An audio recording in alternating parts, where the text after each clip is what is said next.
A Manhattan jury on Friday issued a guilty verdict against Charlie Javice, the 33-year-old CEO who duped JPMorgan Chase into buying her student loan startup and was hit with a series of fraud-related charges.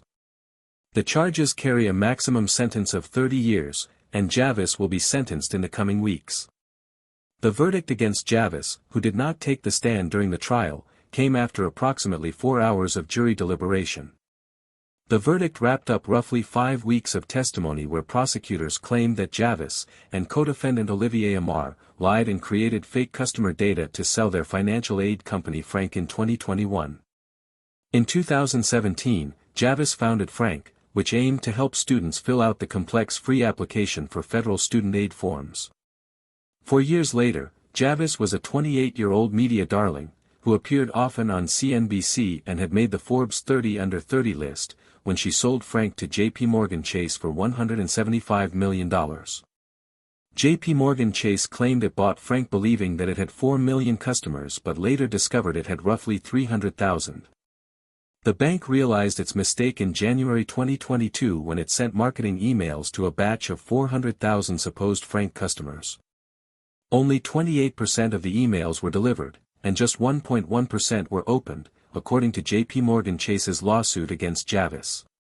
The bank alleged that Javice, along with co-defendant Olivier Amar, Frank's chief growth officer, used a data scientist to create millions of fake customer accounts to dupe JPMorgan Chase. The bank ended up shutting down the Frank website in January 2023, just weeks after suing Javice in Delaware District Court. In April 2023, the case took a more serious turn when the Department of Justice and the SEC sued Javice, charging her with separate criminal counts of conspiracy to commit wire and bank fraud, wire fraud, and bank fraud, each of which carries a maximum sentence of 30 years in prison, according to the lawsuit. She was also charged with 1 count of securities fraud, which carries a maximum sentence of 20 years in prison. A unanimous jury on Friday found Javice and Amar guilty of orchestrating a brazen fraud when they lied to major financial institutions to sell Frank for $175 million, said Matthew Podolsky, acting U.S. Attorney for the Southern District of New York, in a statement. And while Javice and Amar may have thought that they could lie and cheat their way to a huge payday, their lies caught up with them, and they now stand convicted by a jury of their peers in federal court, Podolsky said. The trial of Javice and Amar lasted 6 weeks and included a star showing by Mark Rowan, CEO and co-founder of Apollo Global Management. Rowan had invested in Frank and even sat on the company's board. Rowan, a defense witness, said he invested in Frank because he thought Javice and her team seemed excellent, Bloomberg reported. Rowan also backed up defense claims about user numbers, stating that Frank counted as customers anyone who came to the website, according to the story. Users, customers, website visitors, one and the same, said Rowan, who cited his experience investing in Yahoo and AOL. I'm pretty used to these terms being used interchangeably.